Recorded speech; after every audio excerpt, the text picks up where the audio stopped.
Il, quand le N morphé, ce qui veut dire qu'il s'est transformé. Il est descendu. Or, le mot grec, là, ça veut dire que c'est quelque chose qu'on ne pouvait pas voir, mais qui est pourtant là, et qu'ensuite ça se transforme, et l'œil peut le saisir. Voyez, comme Élie, à Dothan.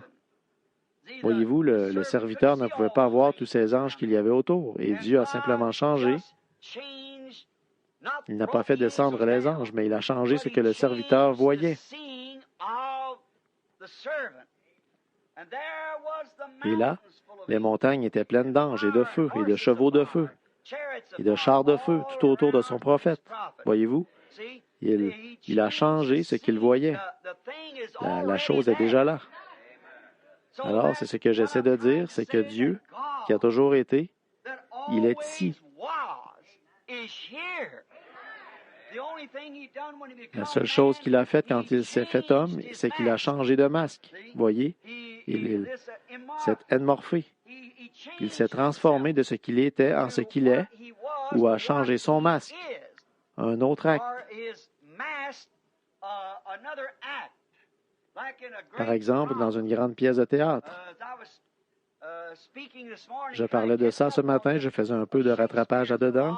Shakespeare, ça fait longtemps. Mais quand Shakespeare a écrit la pièce de théâtre pour le roi Jacques d'Angleterre, quand le personnage de Macbeth. Voyez-vous, Shakespeare ne croyait pas aux sorcières, mais dans la pièce, étant donné que le roi, lui, il croyait aux sorcières, alors il a été obligé d'inclure des sorcières. Voyez, et bon, pour ça, ils ont modifié la distribution des rôles. Becky, ici, dans Carmen, ils ont joué ça à l'école où elle vient de passer son diplôme il y a quelques semaines. Là, une seule personne pouvait jouer 3 ou 4 rôles. Pour ça, il changeait de masque. Parfois, il sort, il est ce personnage-ci, et la fois d'après, quand il sort, il est un autre personnage. Mais c'est la même personne tout le temps.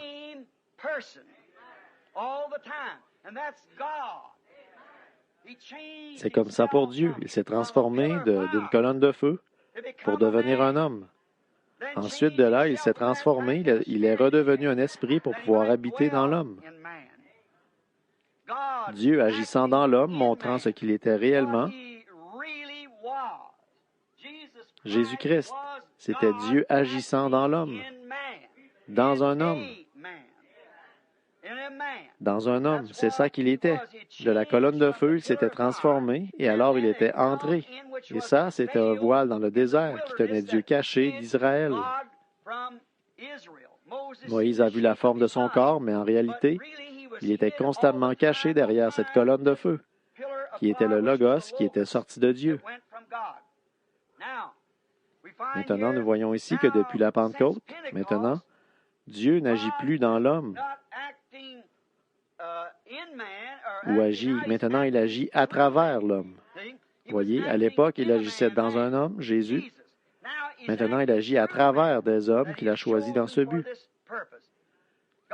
Dieu sous forme d'homme. Il s'est transformé de la forme de Dieu à une forme d'homme.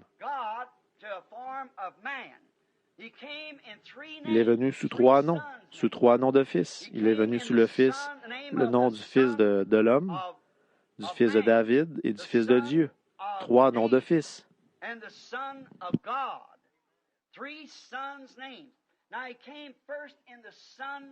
Or, d'abord, il est venu dans le fils de l'homme, parce qu'il était un prophète.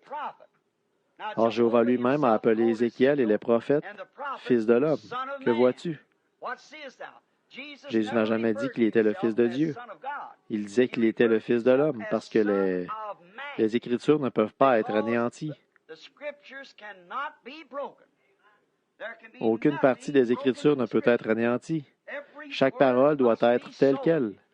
C'est comme ça que je le crois. C'est comme ça que cela doit être, pas parce que je le crois, mais parce que c'est la parole de Dieu. Maintenant, si vous remarquez au commencement une seule parole, à la page 1 de la Bible, dans Genèse 1, nous voyons que toutes les maladies, Toutes les peines, tous les chagrins et tout ce qui est jamais arrivé aux êtres humains, c'est arrivé parce qu'une seule personne a été incrédule à l'égard d'une seule parole.